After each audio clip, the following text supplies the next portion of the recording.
Yes, it gives me great pleasure to introduce our speaker for the evening, Rob Hersov. Rob is a private investor in technology, blockchain-based businesses, fintech, health tech, aviation and mining.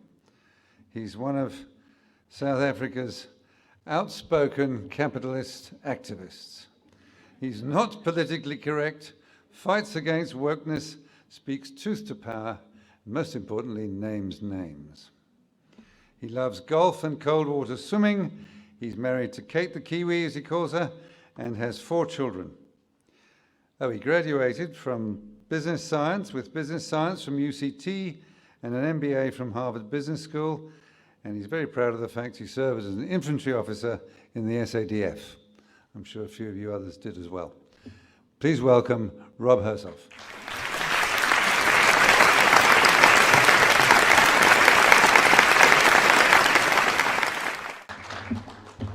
So I'm very nervous about speaking today, and I'm not normally nervous. And the reason is I've been able to get away with populist speaking at all the presentations I've been at. But this audience outranks me. Professors, doctors, experienced business people, lawyers, judges. This room has more IQ and more wisdom than I've ever spoken to. And I feel humbled to be here. I really do, and I mean that.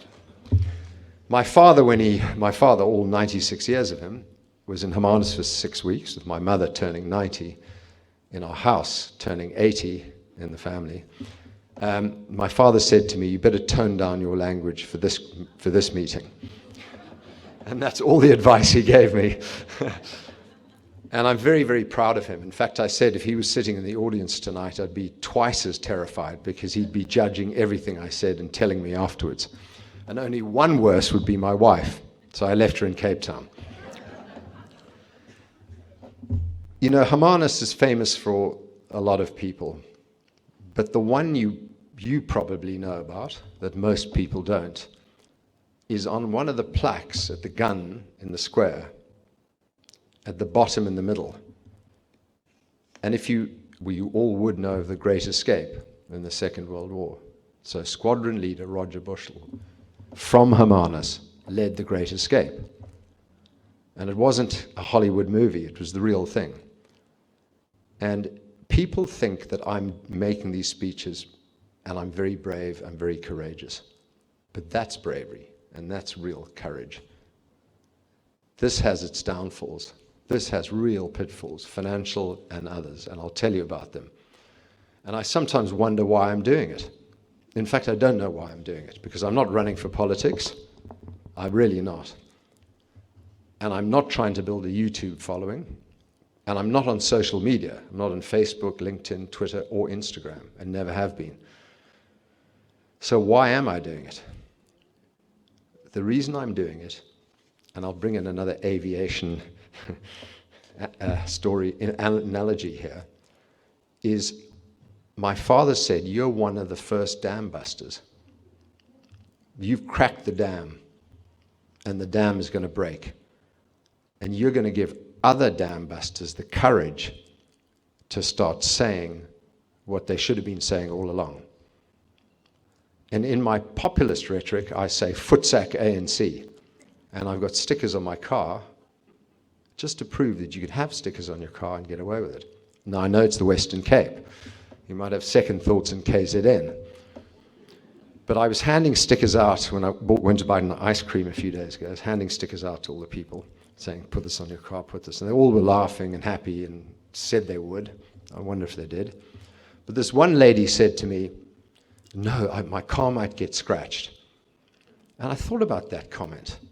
I mean, our country's being scratched to death, and she's worried about a car being scratched. And that brings me to, why am I up here? Why isn't Sim Shabalala up here? Why isn't Mike Brown up here? And I have huge admiration for Mike Brown. Why aren't all the corporate leaders up here? Where's corporate South Africa? Other than Neil Froneman, and other than Roel Khoza, and other than 2 days ago, and you really got to listen to this, Vusi Thembekwayo. Vusi Thembekwayo I think should run for president. He's a businessman, he's literate, he's well-spoken, he has a great command of the English language. He really tells the truth. He speaks truth to power. And he's saying things like, in the apartheid era, if there was a murder, it would be solved very quickly.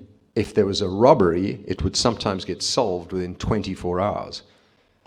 Today, the police don't even bother, or they release known criminals the very next day, as we know from Andre de Ruyter's speech. 4 months ago, I never thought SABC would ever interview me, okay? Just assumed I was a capitalist pig and DA supporter.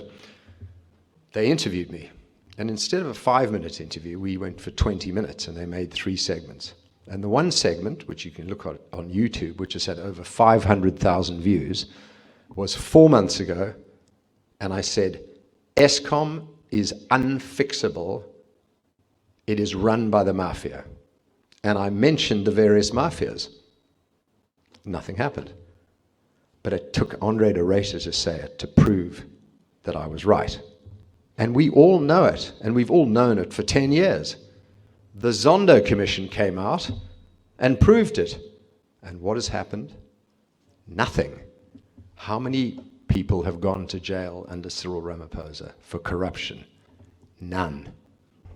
And how many idiots, and I hope there are none in the room here, supported CR17 when he was the great reformer? He's just as bad as Zuma, if not worse, because he lies to us. At least Zuma laughed in our face. Cyril shakes our hands, tells us all the good stuff he's going to do, walks out the room and laughs. But they're laughing at us. They're treating us like jokes. And we always say South Africans are resilient, South Africans are tough, we fight back. But have a look at who's fighting back. It's not corporate South Africa. And in my Biz News article, again, my wife and dad said, you shouldn't have named names. I just can't help it. I named 3 particular names as being particularly creepy. Colin Coleman, ex-head of Goldman Sachs, South Africa. The awful Martin Kingston, current head of Rothschild, South Africa. And the nasty leftist, Rael Gutkin of Werksmans. Named them. And I named them because they are obsequious. They have been sucking up to the ANC, trying to get deals, trying to win favors. Werksmans will come out, by the way, of the state capture as one of the bad firms. So don't use Werksmans, folks. And Colin Coleman's been sucking up to Cyril for so long, he doesn't know what side he's on. And now he's writing these articles like business must get involved in saving South Africa. He doesn't name names, he doesn't call out the ANC, but business must get involved. And Martin Kingston's the nastiest of them all. He married into the ANC, and he was winning deals left, right, and center for Rothschilds. And only now, at the last minute, Rothschilds have said, we can't do business with the government. So the ever nasty Daily Maverick, who do a very good job uncovering corruption and bad stuff in the ANC, and I applaud them for that. But when it comes to business, they are anti-business, they are not pro-capitalism, and they took a real crack at me with a nasty, nasty cartoon. And I am not a politician, and I'm not as thick-skinned as you may expect. Those things hurt. And in the cartoon, there was me sitting in a hot tub, farting, smoking a cigar, with cocaine on the hot tub, tweeting. I'm not on Twitter. I don't drink champagne. I don't smoke cigars. And I don't do drugs anymore. I did in my youth. Not like Bill Clinton, where I didn't inhale. I did inhale. And, you know, to have the Daily Maverick then do that to me, you'd think, you know, why am I doing this? Now, why am I doing this? I was in Johannesburg with my business partner, Nick Ferguson. We're building an airport. There isn't much more of a long-term project than building an airport. And we're building Cape Winelands Airport, which is the old Visanta Kraal. I'm sure a lot of you know it, which was the first airport ever built in Cape Town. It was built by the British in 1942 to protect against German submarines. And it was never used, but they built 4 beautiful runways. And we are redesigning it. We started off with 160 hectares. We bought now 800 hectares. We're going to buy more. We will be 3/4 the size of Dubai Airport. And if you know Cape Town, you know it can only expand in one direction, north, surrounded by sea. And the N2 is now crowded by Khayelitsha. And the Cape Town international budget of 10 billion rand, which was going to be used to extend the runway, has gone missing. Imagine that. Gone missing. So I'm building one of the biggest long-term heavy investment infrastructure projects in the Western Cape with great support from the DA, from Jordan Hill Lewis, from Alan Windy, and from all the local communities. But there's one stumbling block. I'm building a 3.5-kilometer runway, which can handle anything. And what that means is we want to do commercial flights, and we want to do international flights. And guess who gives you those rights? Pretoria. And in my first BizNews speech 17 months ago, what did I do? I called Fikile Mbalula a moron. A moron. And then I defined what a moron meant. It meant an adult with an average mental age of 8 to 12. So I obviously didn't shoot from the hip on that one. And then I called Mrs. Mpofu, who's head of Airports Company of South Africa, an evil communist and a moron, because she believes in nationalizing land, banks, and mines. And her husband is Dali Mpofu, the lawyer for the EFF, who I challenged to a celebrity death match at a friend of mine, Moses Tembe's 60th birthday. I basically said, after this party, we're going to have a celebrity death match, and Hot Sticks is going to be the referee. He got such a shock that he'd been named. And it's going to be the evil, racist EFF, and I pointed at Dali Mpofu, versus, if you believe it exists, white monopoly capital, and we never lose. And everyone clapped, and I thought it was really funny, and I got it on video. But he got the message, and his wife got the message. So I've upset the person that runs the Airport Company of South Africa, big time, and I've insulted the Minister of Transport. And then my partner and I, Nick Ferguson, made a bid for the 6 regional airports in South Africa, and were flatly rejected. I wonder why. Well, firstly, the ANC doesn't want to sell anything because they want to break them and steal them. And that's the plan for the ANC. They don't know how to build, they don't know how to invest, and they don't know how to grow. They don't know how to manage things. R.W. Johnson, who's a superb journalist, wrote an article 2, maybe 3 years ago, it was in COVID, where he said, a great travesty has happened. In small towns, usually an Afrikaner will get up in the morning, go to his job or her job to maintain sewage, maintain electricity, maintain roads, and they have been replaced by cadres, by ANC appointees who are not qualified to do the job. And a friend of mine, who's not South African, but an African billionaire, very nice guy, called me and said it was the most racist article he'd ever read. I reread it. I couldn't see a word of racism in there. But he saw it as a racist article, okay? Because he saw black and white. I saw competence and incompetence, and so did Bill Johnson. And look at the result. The cadre deployment has been the greatest destroyer of our municipalities, of our services, and they were deployed under the guise of Cyril Ramaphosa. He was in those meetings. And I give this one example, and I need to do more research and find other ones, but every time a Rob Hersov business goes to Standard Bank for credit approval, it gets turned down. And it gets turned down, and they don't give a reason. But I found out the reason, because I've got friends at Standard Bank. It's Rob Hersov. They won't approve any deal that I'm involved in, regardless of how good it is. Gets killed at credit committee. on the board of Standard Bank. Chairman is a great guy, Sim Shabalala. I insulted him too in my first speech. He called me the next day and said, Rob, I know you didn't mean me. You were just looking for corporate examples. You're welcome at lunch anytime. And he has stood up against the grey listing. But on his board sits one of the cadres, Geraldine Fraser-Moleketi, appointed, I think, in 2007 to the cadre committee, involved with spreading cadres around the country. And I'm sure her reward for doing that was to be made a director at Standard Bank.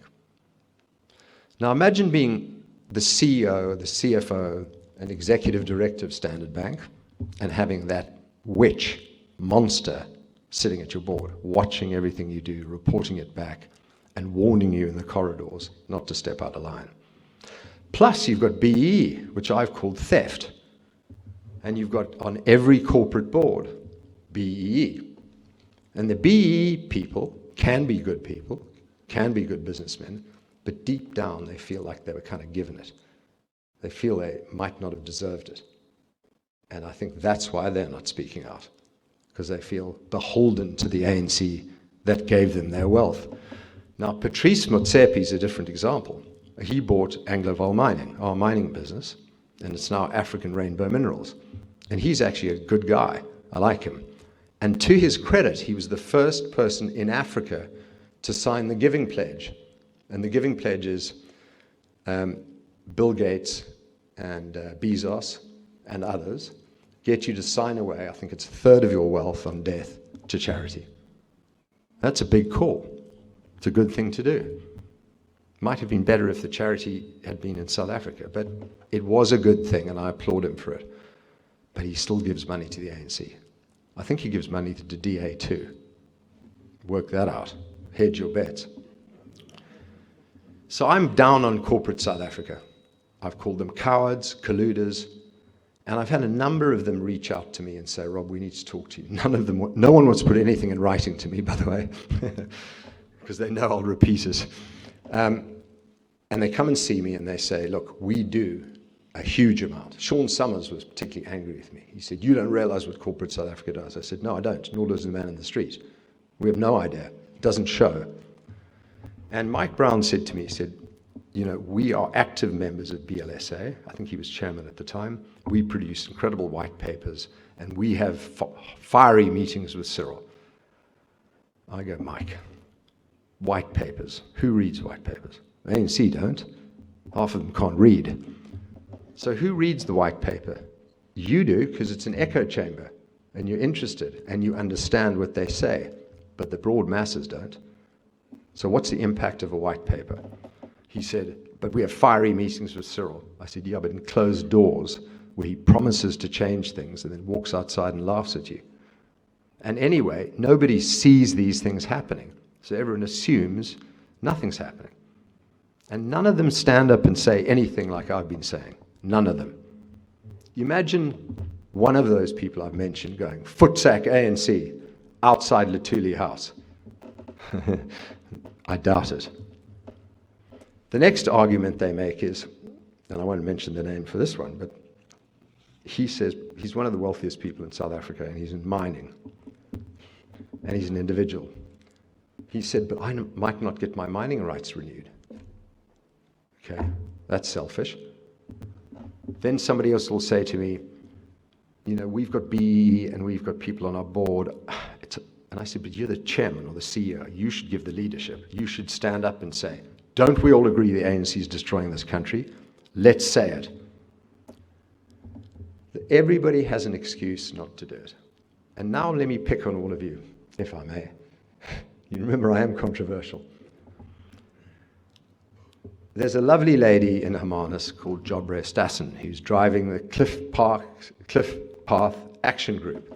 And I'm sure some of you have signed up to it. Well, our family is one of the houses that doesn't have a cliff path because there is no cliff and never was. It's a wild, rocky coastline with animals, octopuses, beautiful animals running around, and we think it should stay like that. And unlike her claims that we have restricted access, we have never restricted access. There is no it's just a hard place to scramble around. But shouldn't some of these places be hard to scramble around? Do you have to have concrete everywhere? Do you have to have a cliff path? But the point I made to her, I said, Jobre, why have you made this your life's crusade? The country's going down the plug. I'm trying to fight the ANC, and now you're making me fight against a cliff path. You're throwing tons of money at it. You say all the full clip residents are going to fund it. All the full clip residents are going to fund it. Haven't you got better things to do? Shouldn't you be saying, here, DA, is a lot of money, but we want you to spend that money in Hermanus, in Zwelihe, or do something good and brand it DA, so people know we can bribe for the votes too. On the drive here, I saw road maintenance by Overberg municipality. It should say road maintenance brought to you by the DA. Who knows who the Overberg municipality is in Zwelihe? I don't really know. The ANC is bribing people. They're bribing them with a grant. That grant, that 350 Rand, is cash. And what do we all do? We don't give money to political parties. We've all got a reason, a bad reason, but we all give money to charity. Yeah? Everyone gives money to charity of some sort. All you're doing is putting a sticking plaster on a problem, and the problem's being created by the ANC. And what you should do is not give money to charity and give all your money to the DA, Action SA, or VF+. Because all you're doing is solving the ANC's problem, and it is created by them. But you feel good about it, and you don't really get that feeling when you give it to the DA, do you? Because you don't know where the money's going. So it's kind of deck chairs on the Titanic, and everyone's to blame. Okay? And that's why I'm doing this. And I've had death threats to my face in Johannesburg. Nick and I were up, Fikile and Balula, the day after my speech. Actually, Frans Cronje, who's the best researcher in this country, called me up and said, Rob, you must be going through hell. And I was. I'd never dealt with this before. It was the first speech I'd ever made of that sort. And my phone went mad with people screaming at me and threatening me and congratulating me. And my head was spinning. And Frans Cronje said, you must be going through a hell, but you'll come out of it. And don't worry, the ANC will start reaching out to you. I said, what are you talking about? He said, no, it's the Soviet playbook. Disarm your enemies. They'll reach out to you. They'll meet you. They'll listen to you. They'll take notes. They won't do anything about it. They'll nod their heads. They'll send the photograph back to Pretoria and say, we've disarmed him. The next day, Fikile Mbalula called me, Minister of Transport, who I called a moron. A friend of mine who knows the ANC said, he's so stupid. He loves being in the press regardless of what you say about him. So he took it as a compliment. That's win-win in a different way. And he said to me, I believe you have grievances. Will you come up to Pretoria? So I said to Nick, well, he's the transport minister. We better go. So we went up there. And we were staying at the Capitol Hotel in Sandton. We went for a nice dinner. We're going to see Mbalula the next day. And we're walking back into our hotel, press the button for the lift. Lift comes down. 3 big white guys walk out, all wearing masks. It's COVID days. And they do a half step past me, and the guy goes, effing Rob Hersov, we've been looking for you. You better watch out. You've got a target on your back. Dudu Zama's really angry with you. This guy must be on the payroll. And this is a big name known gangster. And I've been told not to use Mark Liftman's name. Because it just winds him up. To my face. And he said, and you know who I am, don't you? And I said, no, you're wearing a mask.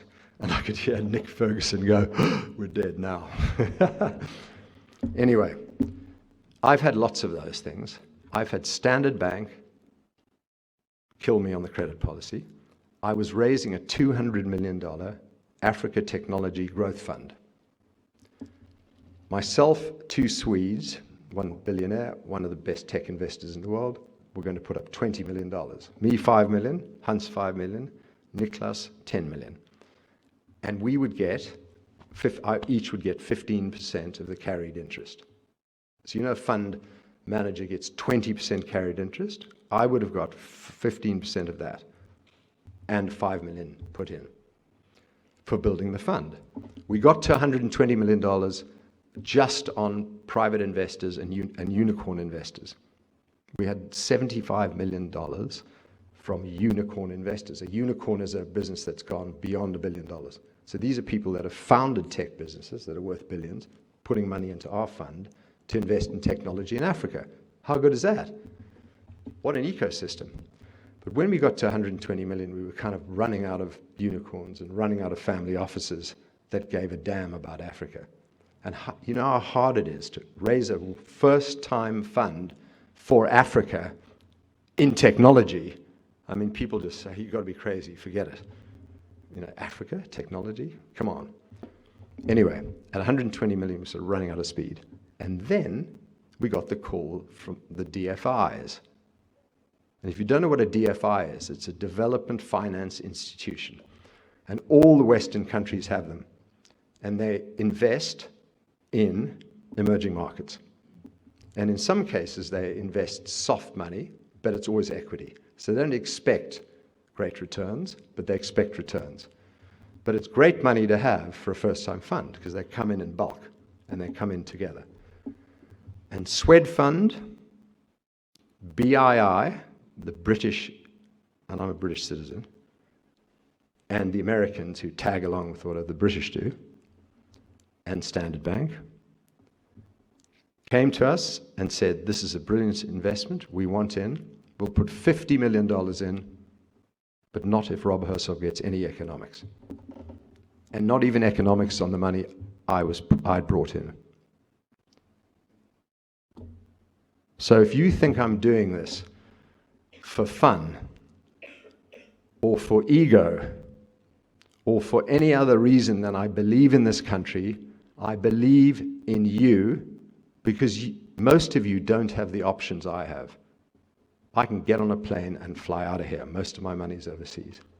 I don't have to be doing this. In fact, it's put stress on my wife, put stress on my family, put huge stress on me. I try not to show it, but I flip in anger at certain things. It's cost me millions and millions of dollars, and it's actually not as much fun as it looks.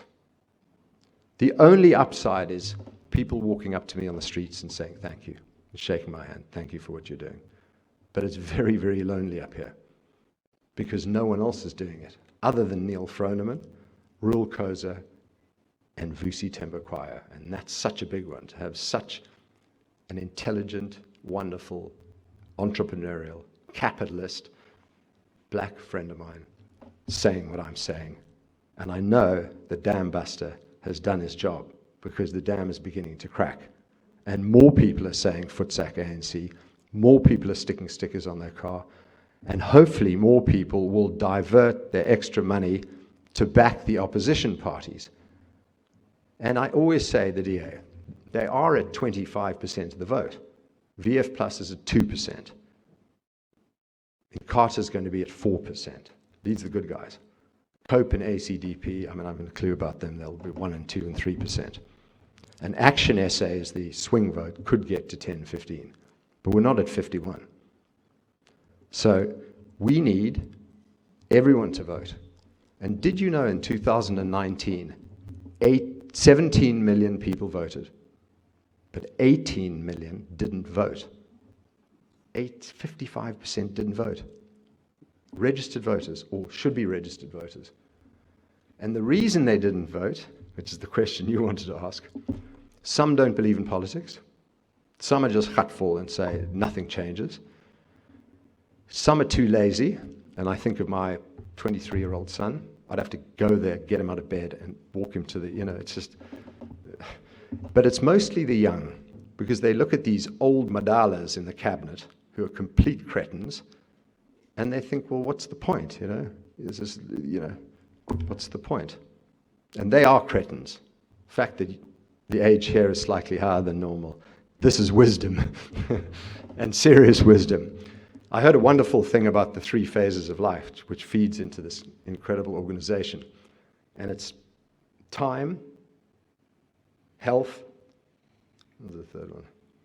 Time, health, and wealth. Time, health, and wealth. And when you're very young, you have all the time in the world, you have no wealth, and you're probably pretty damn healthy.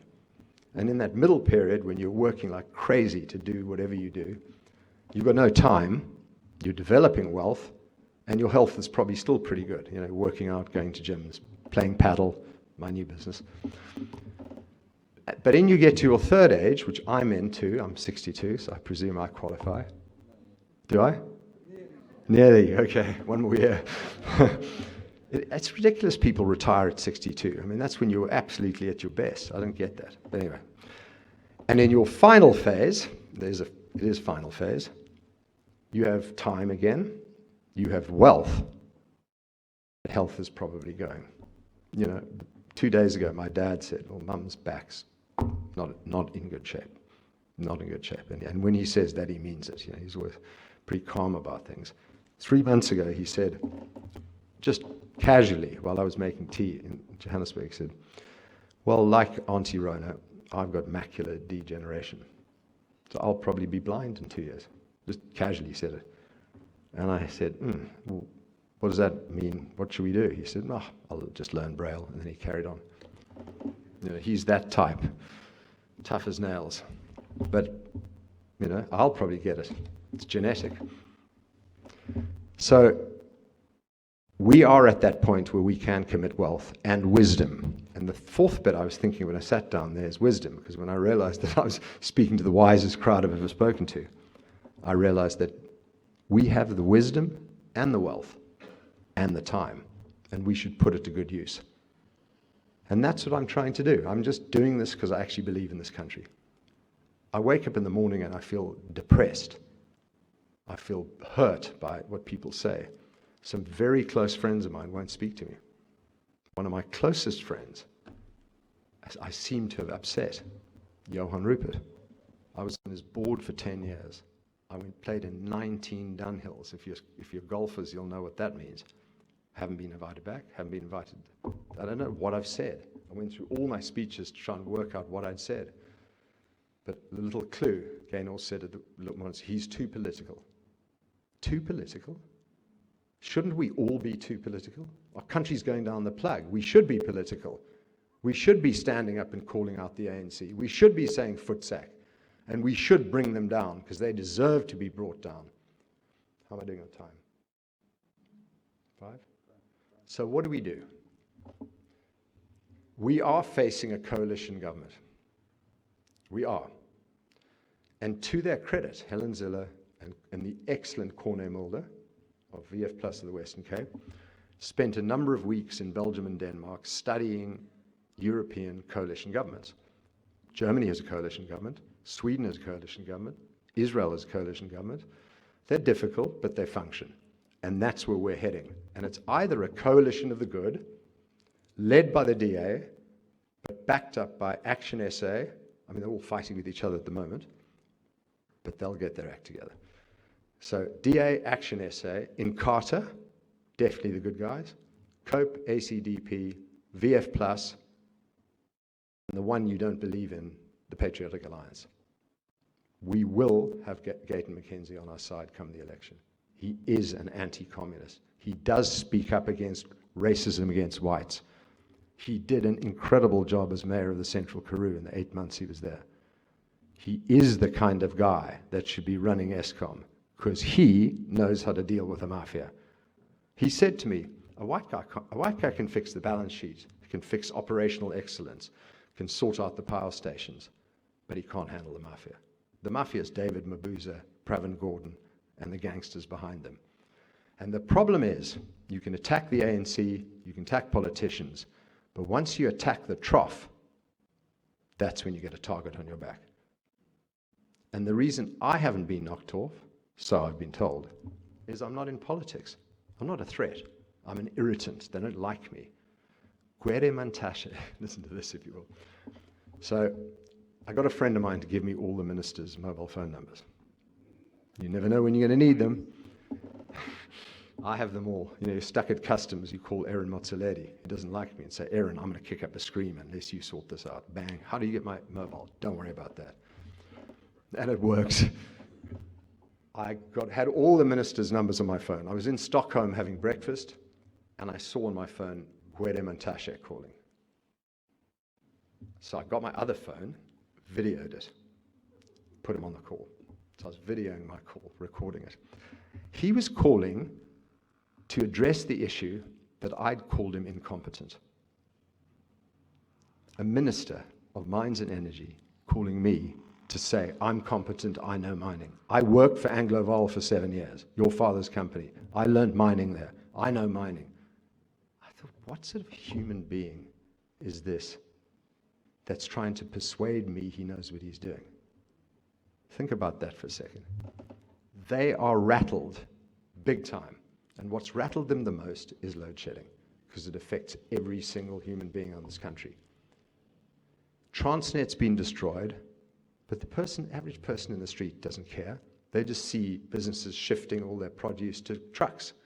And the road from Durban to Joburg, 3 lanes, 2 lanes are just trucks all the way. Okay? They don't care.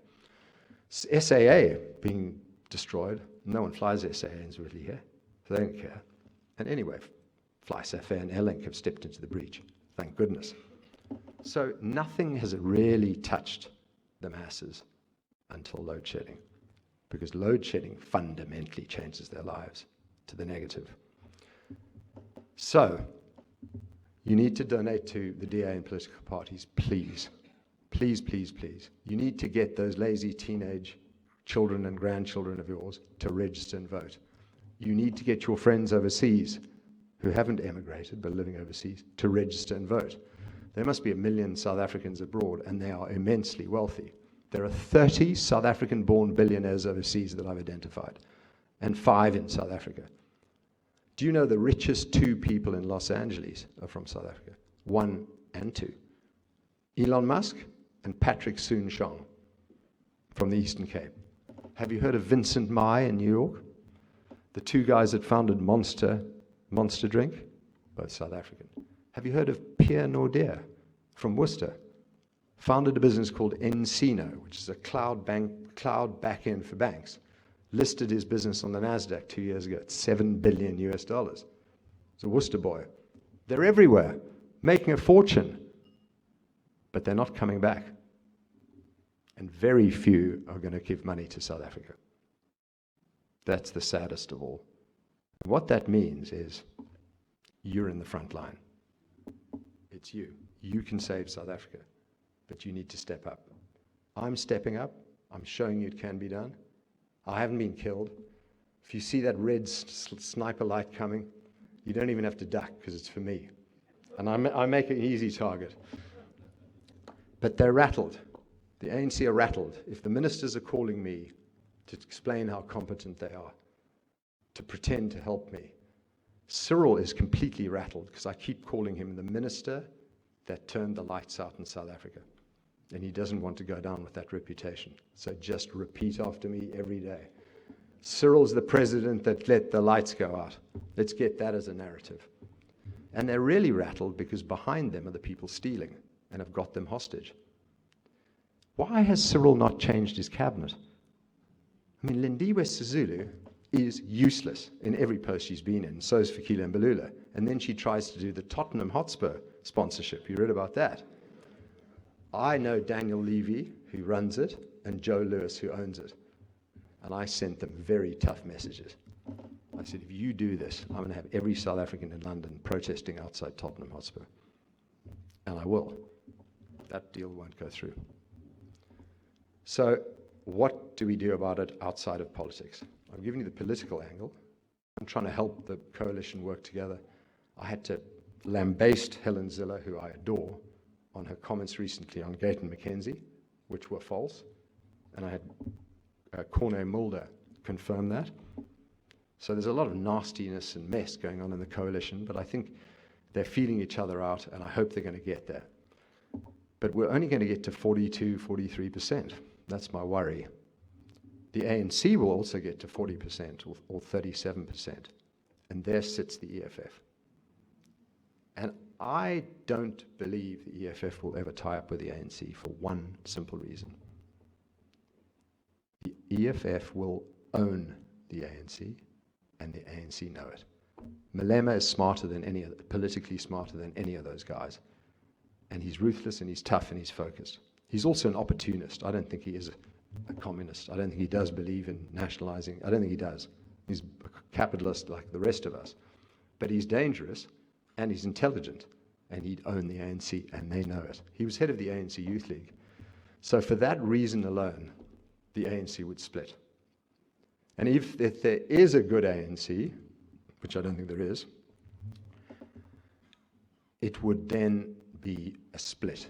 There would be ANC 2.0, and they would never get into power with the EFF.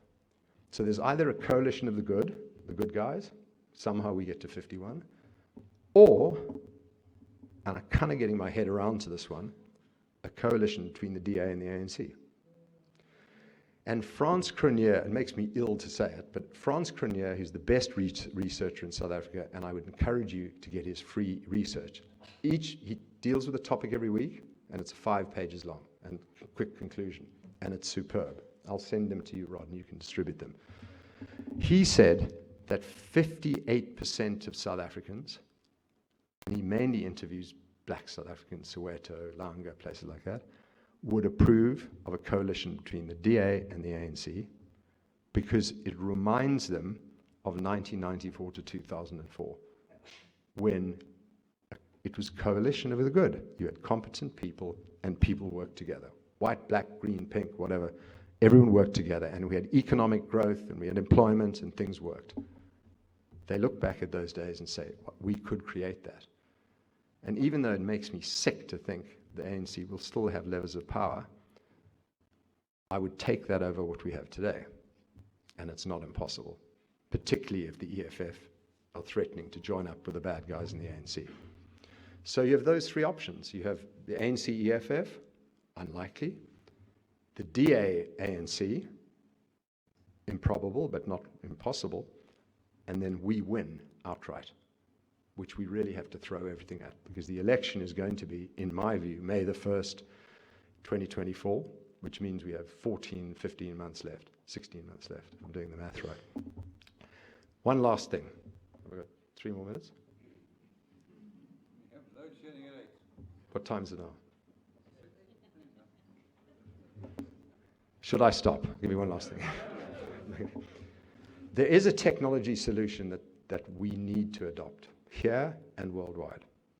And my level of understanding is here, but I'm presuming none of you have deep understanding of the blockchain. So this is how I explained it to my dad, and he got it, okay? He said, you lost me at blockchain. I said, okay, let me start again. The blockchain is a technology. It's just a simple underlying technology that verifies a transaction and is irrefutable, irreversible, and can never be broken. So if I sell something to Rod at a certain time, at a certain price, a block is created, a registration that cannot ever be refuted. When he on-sells that, another block is created, the blockchain, and so it goes. Okay? So what? It's just an underlying technology. Well, like most underlying technologies, it needs manifestations that actually have commercial and consumer relevance. Well, the first one was crypto. If I'm sending you currency that you can't touch, feel, you better have a 100% record that it exists, that I sold it to you, that you bought it, and the price at which the conclusion was taking place. The blockchain provides that. Crypto came into being. And there's Bitcoin, and there's Ethereum smart contracts. And they still haven't gained the ground they will, but crypto-based blockchains will become the world currency over time. It will. It's pointless having national currencies. And the taxman can't get us. But a second thing is, if you're deploying a contract to someone, the contract is visible to everybody at what price you paid and what happened. There's no jiggery-pokery, no blackmail. It's impossible. So this is a great thing for freedom, libertarianism, and capitalism. The blockchain will solve almost all problems going forward. Then the next manifestation were NFTs, non-fungible tokens, and that's kind of misfired as well, because art was the first result of that, digital art. But the NFT will come into its own. Property leases will be NFTs, and NFT is just a certificate of ownership on the blockchain. But there's one new development called a DAO, a decentralized autonomous organization. Think of an organization, a company, this organization, a country, a rugby fan club. They all become DAOs. And a DAO is an automatic referendum-based governance system. So everything is decided by referendum, and it's irrefutable, and once a decision's made, it's implemented, and the Treasury automatically allocates the funds. So it's a completely automated business. Think of a sales organization around the world. Someone makes a sale, it's automatically confirmed, the commission is automatically paid, the product is delivered and paid for, and everything's perfect and registered, but it's automated. There's no physical requirement. There is requirement for humans, don't worry about that. But they don't have any individual say because the community decides. And why can't we do that for government? We don't need